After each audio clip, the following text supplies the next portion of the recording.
ನೀವು ದೇಶದಲ್ಲಿ ಬಹುದಿವಸ ಇರದ ನಾಶವಾಗಿ ಹೋಗುವಿರಿ. ಯೆಹೋವನು ನಿಮ್ಮನ್ನು ಅನ್ಯಜನಗಳಲ್ಲಿ ಚದರಿಸುವನು. ಆತನು ನಿಮ್ಮನ್ನು ಓಡಿಸುವ ದೇಶಗಳ ಜನರ ಮಧ್ಯದಲ್ಲಿ ನೀವು ಸ್ವಲ್ಪ ಮಂದಿ ಮಾತ್ರ ಉಳಿಯುವಿರಿ.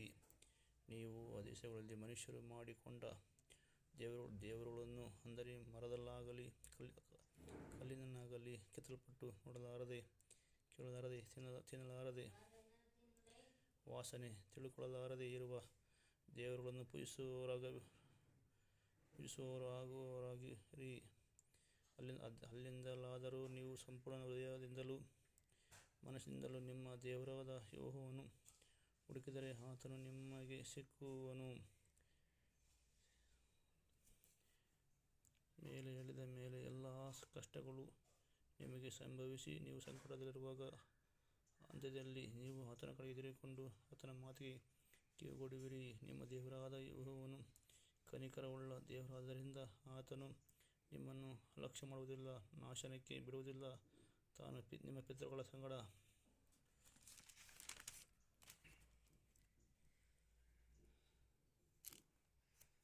ನಿಮ್ಮ ಪಿತೃಗಳ ಸಂಗಡ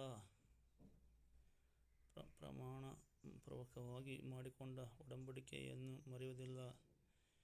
ದೇವರು ಮನುಷ್ಯರನ್ನು ಸೃಷ್ಟಿಸಿ ಭೂಮಿಯ ಮೇಲೆ ಇರಿಸಿದ ದಿನ ಮೊದಲುಗೊಂಡು ಇಂದಿನ ವರೆಗೂ ಒಂದು ದಿಕ್ಕಿನಿಂದ ಮತ್ತೊಂದು ದಿಕ್ಕಿನ ವರೆಗೂ ಅಂಥ ದೊಡ್ಡ ಕಾರ್ಯವು ನಡೆದುಂಟೋ, ಇಲ್ಲವೇ ಅಂಥವರ ಸುದ್ದಿ ಕೇಳಿದುಂಟೋ ಎಂದು ವಿಚಾರಿಸಿಕೊಳ್ಳಿರಿ.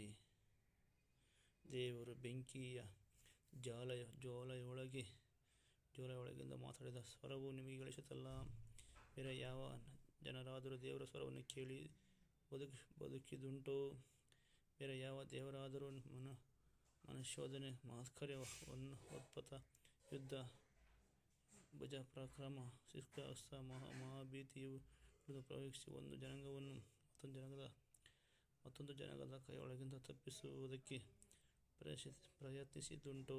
ನಿಮ್ಮ ದೇವರಾದ ಯೆಹೋವನಾದರೋ ಐಗುಪ್ತ ದೇಶದಲ್ಲಿ ನಿಮಗೋಸ್ಕರ ಇದನ್ನೆಲ್ಲಾ ನಿಮ್ಮ ಕಣ್ಣೆದುರಾಗಿ ನಡೆಸಿದ